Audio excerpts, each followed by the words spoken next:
अरे बच्चों, आज हम बात करेंगे क्लास 9 की वार्षिक परीक्षा की हिंदी के पेपर के विषय में। बच्चों, यहाँ पर आपका पेपर का पूर्णांक 70 नंबर होगा और 3 घंटा 15 मिनट का आपका पेपर होगा। 15 मिनट आपको पेपर पढ़ने के लिए निर्धारित किए गए हैं।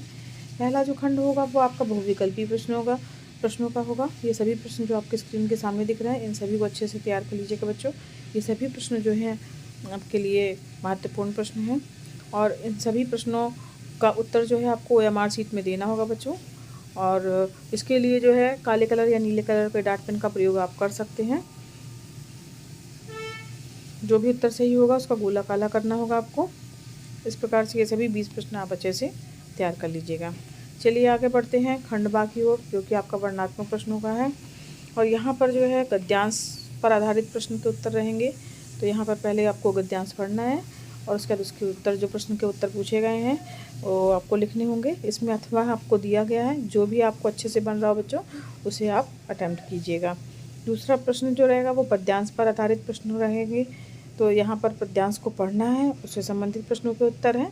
इसमें भी आपको ऑप्शन दिया गया है, तो आप इन दोनों में से जो भी आपको अच्छे से बन रहा है बच्चों उसको आपको करना है। इसके बाद तीसरा जो है क्वेश्चन रहेगा आपका संस्कृत गद्यांश रहेगा, संदर्भ सहित हिंदी अनुवाद करना रहेगा।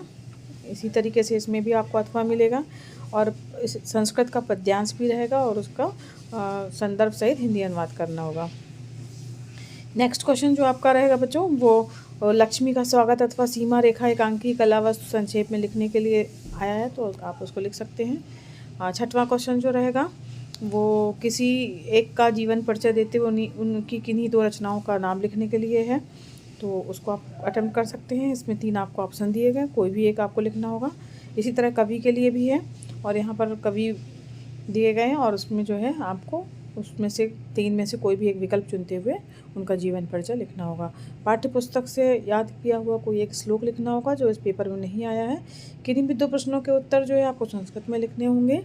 इसमें भी आपको 3 प्रश्न दिए रहेंगे, 2 ही लिखने हैं आपको। और 9वां क्वेश्चन जो आपका है वो किन्हीं 2 वाक्यों का संस्कृत में अनुवाद करने के लिए आएगा। लास्ट क्वेश्चन जो है आपका है वो 4 दिन के अवकाश हेतु प्रार्थना पत्र जो है आपको लिखने के लिए आया है।